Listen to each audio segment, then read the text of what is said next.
What if I told you BRICS already launched their new currency system just without calling it one? No flashy reveal, no single coin, just a full-fledged system already in motion, rerouting global trade, energy, and influence, without ever touching the dollar. And here's the twist no one expected. It's not branded, it's not loud, but it's working, right now. What Russia and China just activated isn't some future plan. It's a silent, strategic, and very real financial realignment, already reshaping how global trade is settled. Here's what's quietly happening, beneath the headlines. Russia has officially begun settling oil and gas trade with both India and China using crypto. This isn't speculation. It was confirmed by Reuters in March 2025. We're not talking about theory or discussion. This is active settlement. And China? It's even further ahead. The digital yuan is now live in cross-border pilot programs, especially among Belt and Road partners. Several central banks in the Middle East have already integrated it into their systems. Meanwhile, Russia's digital ruble has been approved for cross-border payments. It's actively being tested in real trade environments. So what does this all mean? The dollar isn't being replaced by one rival. It's being bypassed, system by system, corridor by corridor. This is how global financial systems change. Not all at once, but everywhere at once. Now here's where the shift runs deeper. While the world kept waiting for a BRICS currency launch, what's actually arrived is far more powerful. BRICS Pay is already live. It's a decentralized payment messaging system, designed to replace SWIFT. But instead of using a common coin, it runs on local currencies and digital tokens. Then there's BRICS Bridge, pushed heavily by Russia.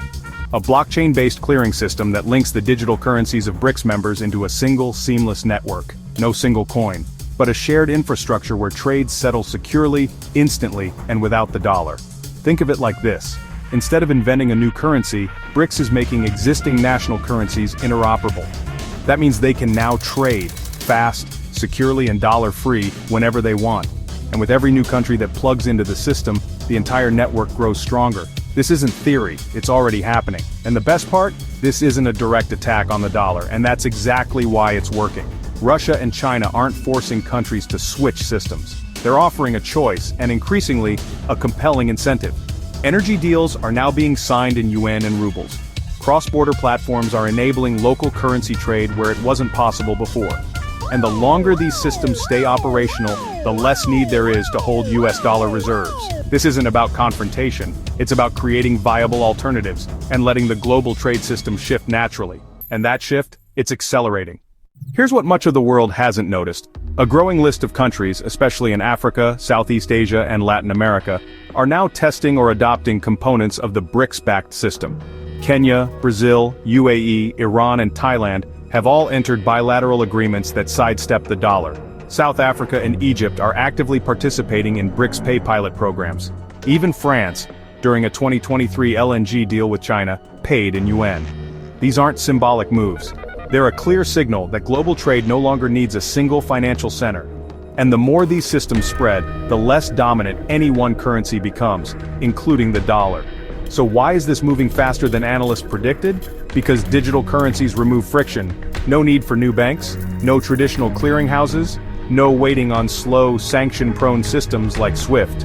And critically, no US intermediaries. In fact, the BRICS blockchain platform, announced in March 2025, is built specifically to bypass sanctions, eliminate transaction fees, and block third-party surveillance. This isn't a crypto experiment. It's a geopolitical tool, engineered to protect trade in a multipolar world. And with automation, AI, and smart contracts, this new infrastructure can scale faster than anything traditional finance has ever seen. So let's clear something up. Despite the rumors that the BRICS currency project stalled, the reality is, it hasn't stopped. It's gone underground. Sources close to the bloc confirm this isn't being rushed, it's being built to last. No flashy launch, just phased integration across systems that already exist, like BRICS Pay and BRICS Bridge. The goal? A neutral settlement unit backed by commodities, digital infrastructure, and interoperability between central banks. Not just another coin, but a framework designed to permanently bypass dollar dominance. And it's being constructed piece by piece, code by code, deal by deal. There's no official countdown clock, but insiders are closely watching August 2025, the next BRICS summit in Kazan, Russia. Why? Because that's when new announcements are expected on digital trade infrastructure. There's talk of more countries joining, with currency interoperability as a requirement. And Russia has openly signaled it wants to present a joint proposal for a neutral settlement mechanism. That might not be called a launch, but functionally it could lock in systems that weaken dollar dominance from the inside out, and once those payment rails go live, reversing the shift becomes much harder. While the West debates whether a BRICS currency is even feasible, much of the world is already using BRICS systems or building their own. ASEAN nations, led by Indonesia, are creating a cross-border payment network modeled partly on the digital yuan. Saudi Arabia is attending BRICS meetings, not as a bystander, but as a potential full partner, and has already opened the door to settling oil in yuan. Even the IMF quietly acknowledged in April 2025 that multipolar currency corridors are now a permanent feature of the global financial system. This is no longer just a BRICS initiative, it's a global response to dollar overreach, and the vacuum left by fragmentation. So let's be very clear, this isn't the death of the dollar, it's the rise of credible alternatives. And that alone is disruptive enough. To put this into perspective, over 80% of Russia-China trade is now settled in yuan and rubles, not dollars. China is offering loans and development deals to Belt and Road countries in yuan, locking them into its currency zone. And in 2025, over 30 countries have expressed interest in alternative payment systems, citing dollar volatility as a key reason. The dollar may still dominate Wall Street, but on the trade routes that move oil, gas and food, it's no longer the only option. And for many economies, having that choice changes everything.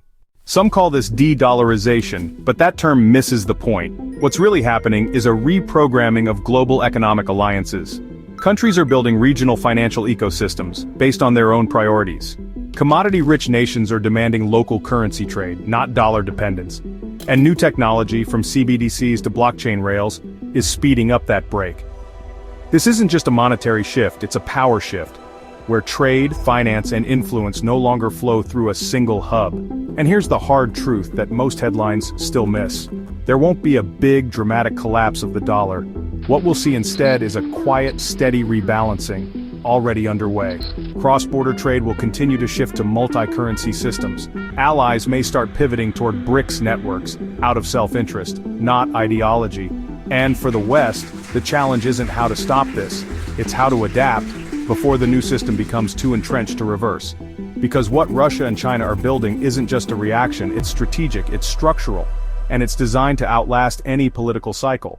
So the real question isn't if the system changes, it's who gets left behind when it does. With that said, thanks for watching, and until next time.